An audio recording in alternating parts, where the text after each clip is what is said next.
United States v. Nixon, 418 U.S. 683, was a landmark United States Supreme Court decision.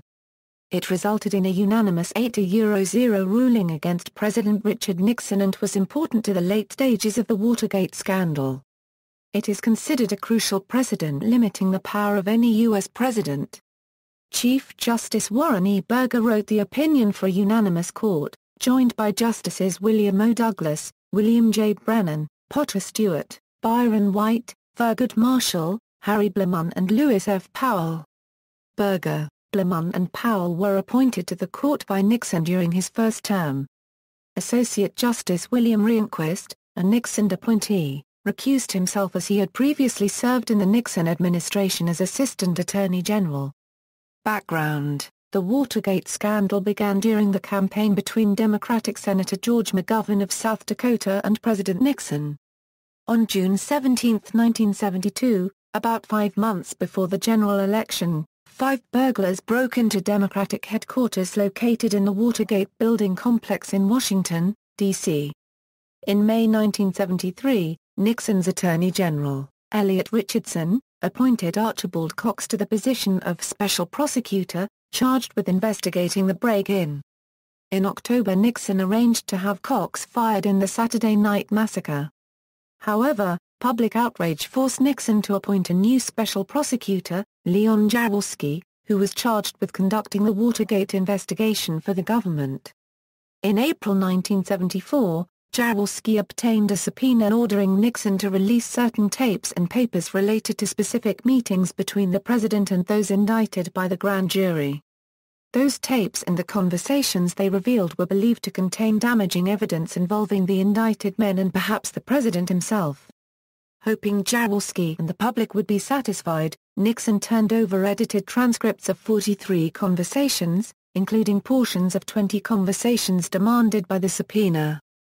James D. St. Clair, Nixon's attorney, then requested Judge John Sirica of the U.S. District Court for the District of Columbia to quash the subpoena. While arguing before Sirica, St. Clair stated that, "The President wants me to argue that he is as powerful a monarch as Louis XIV, only 4 years at a time, and is not subject to the processes of any court in the land except the court of impeachment." Sirica denied Nixon's motion and ordered the president to turn the tapes over by May 31.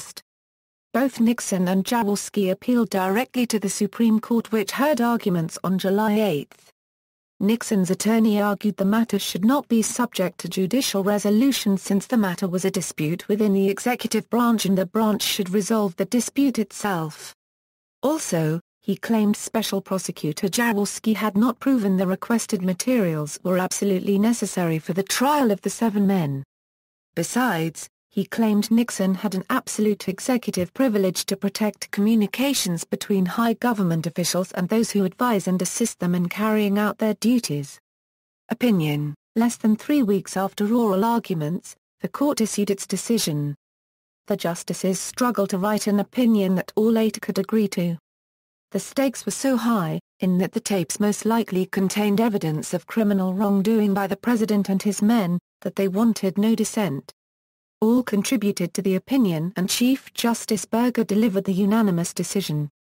After ruling that the court could indeed resolve the matter and that Jaworski had proven a sufficient likelihood that each of the tapes contains conversations relevant to the offenses charged in the indictment, the court went to the main issue of executive privilege.